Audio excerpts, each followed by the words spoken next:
بقى الأكلة اللي تنفع معاكي فطار وغدا وعشاء وولادك هيتهبلوا عليها. تعالي النهارده نعملها، بس قبل أي حاجة هنسمي الله ونصلي على الرسول عليه أفضل الصلاة والسلام. أي بطاطس عندك قشريها وبعد كده اغسليها، قطعيها حلقات، قطعيها مكعبات وحطيها في مية وحطي لها شوية ملح وتسيبيها تتسلق. حلة تانية برضو هتجيبي أي عدد من البيض انت حباه، يعني شوفي كده عدد أسرتك قد إيه وحطي البيض على قدهم وبعد كده سيبيه يتسلق. احنا كده معانا البطاطس ومعانا البيض. أقول لك بقى لو عايزة تاكلي البطاطس لوحدها تاكليها ازاي؟ بطاطس بوريه زي بتاعه المطاعم بالظبط، هتحط لها شويه ملح وشويه فلفل ومكعب زبده وهي سخنه كده، حط لها شويه لبن، ولازم يا جماعه تتضرب لا اما بهاند بلندر لا اما بكبه لا اما المضرب الكهربائي اللي هو بتاع الكيك، اي حاجه غير الهراسه العاديه.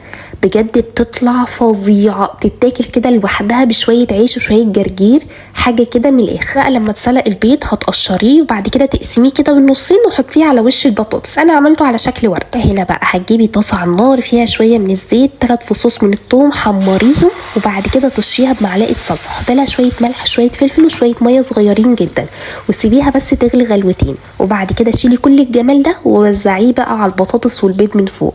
فظيع يا جماعه، ولا تقولي لي بيت تركي ولا مش بيت تركي، احنا هنا المصريين بيعملوا كل حاجه.